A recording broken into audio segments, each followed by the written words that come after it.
ساری زندگی، تو اس کو کہتے ہیں خلیفہ۔ تو اب بات سمجھو کہ اللہ نے جو فرمایا کہ میں آدم کو خلیفہ بناتا ہوں،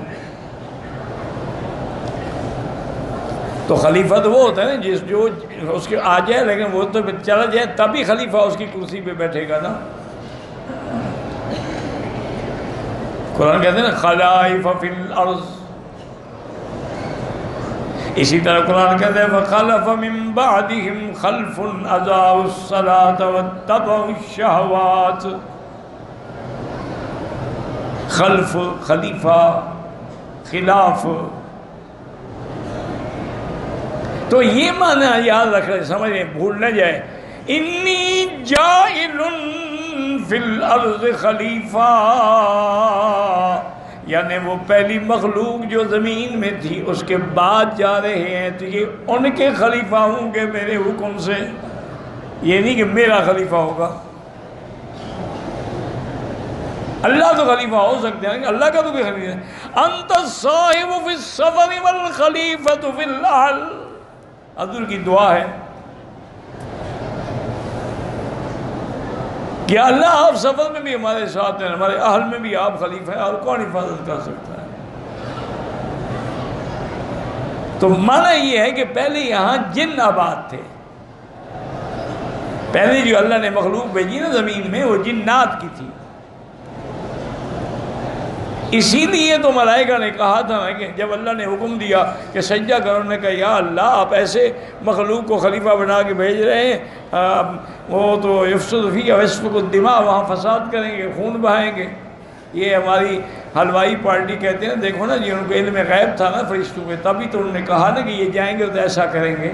وہ علم غیب نہیں تھا جناب، وہ تجربہ تھا، وہ جنوں کو بھگت چکے تھے۔ جنات نے جب فساد شروع کیا تو اللہ نے حکم دیا فرشتوں کو کہ ان کے مار مار کے بھگا دو۔ اس لیے جنات کو فرشتوں نے ایسا مارا نا کہ یہ جزائر میں نکل گئے، پہاڑوں میں نکل گئے، غاروں میں نکل گئے، پھر شہروں میں نہیں رہے۔ تو اب حضرت آدم ان کا خلیفہ بن کے آ رہا ہے، ان کے بعد آ رہا ہے۔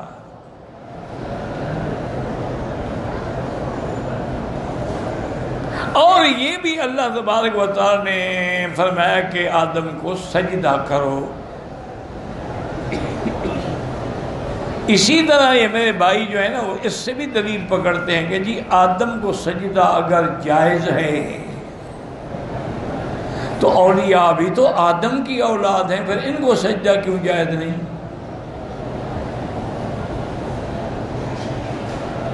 اور اگر یوسف علیہ السلام کو سجدہ جائز ہے اور سجدہ بھی باپ ماں اور بھائی کریں تو اگر تو وہ بھی تو انسان ہیں، بشر ہیں، یہ بھی انسان ہیں، یہ بھی اللہ کے اولیاء ہیں، اللہ کے محبوب ہیں، اللہ کی عباد ہیں، ان کو بھی سجدہ جائز کیوں نہیں؟ تو اصل بات یاد رکھیں کہ یہ بے وقوفی ہے اور جہالت ہے۔ پہلی چیز تو یہ ہے کہ شریعت آدم کا تعلق ہمارے نبی پاک کی شریعت سے کوئی نہیں، شریعت یوسف علیہ السلام کا تعلق ہماری شریعت سے کوئی نہیں، ایک۔ دوسری بات یہ ہے کہ انہوں نے جو سجدہ کیا وہ تو اللہ کے حکم سے کیا ہے، تمہیں کس نے حکم دیا ہے قبروں پہ سجدے کرو؟ وہ تو اللہ نے حکم دیا تھا کہ اسجدوا لآدم، آدم کو سجدہ کرو۔ تمہیں کس نے حکم دیا ہے جناب کہ جا کے قبروں پہ سجدے کرو اور ماتھا ٹیکو؟ وہ تو حکم خداوندی تھا۔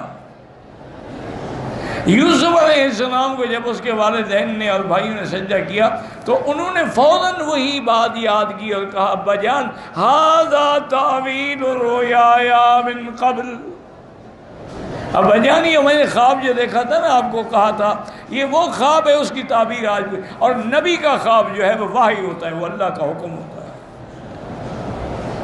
پھر وہ سجدہ بھی اللہ کے حکم سے ہے۔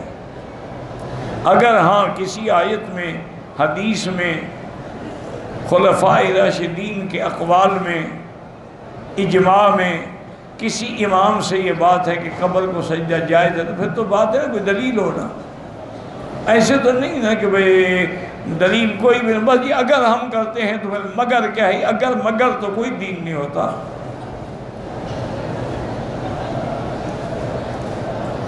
وَإِذْ قُلْنَا لِلْمَلَائِكَةِ اسْجُدُوا لِآدَمَ فَسَجَدُوا إِلَّا إِبْلِيسَ.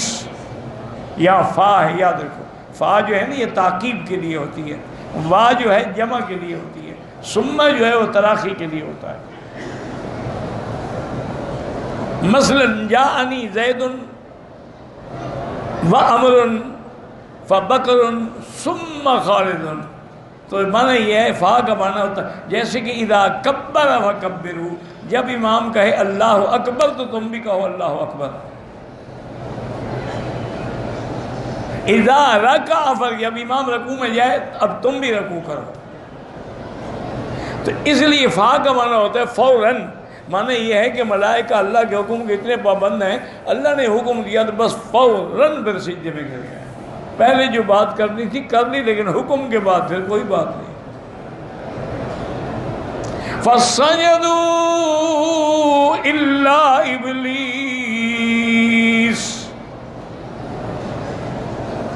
سب ملائکہ نے سجدہ کیا مگر ابلیس نے نہیں کیا.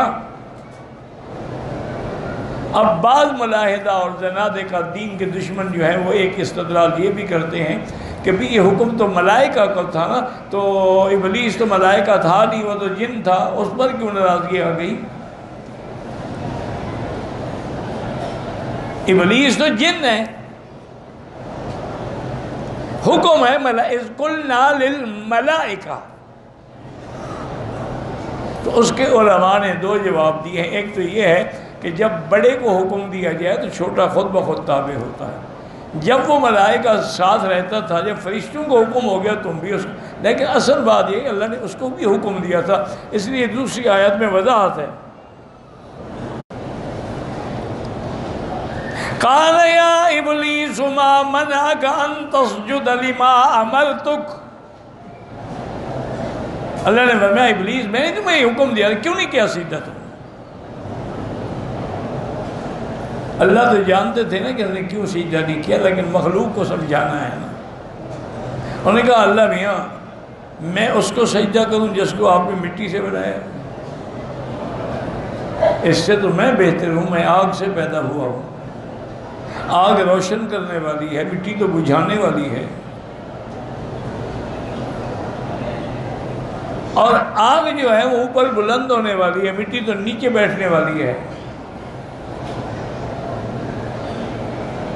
اور اللہ کی شان یہ ہے کہ آج بھی دنیا کا سارا نظام جو ہے تقریباً وہ آگ سے چل رہا ہے.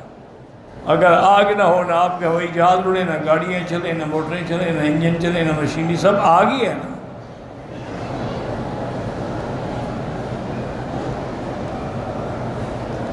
لیکن اس کو بات سمجھنا، یہ سمجھ آئے گی اس کو، لیکن قیامت والے دن جس دن انسان بخشے جائیں گے، جانوروں کو ختم کر دیا جائے گا، تو اس وقت پھر ابلیس ہی کہے گا یقول الکافر یا لیتنی کنت ترابا، اے کاش میں بھی مٹی ہوتا. آج تو اکڑ رہا ہے نا، اسجد لمن خلقت طینا. اب آگے بدبخت کہتا ہے کہ میرا مولا ارأیتک ھذا الذی کرمت علی، اس کو جو آپ نے میرے اوپر فضیلت دے دی، مسجد الملائکہ بنا دیا، اگر آپ مجھے مہلت دینا میں اس کی اولاد کو برباد کر کے رکھ دوں گا، سب کو جہنم میں لے جاؤں گا، مگر جو تیرے خاص بندے ہوں گے. واللہ اعلم.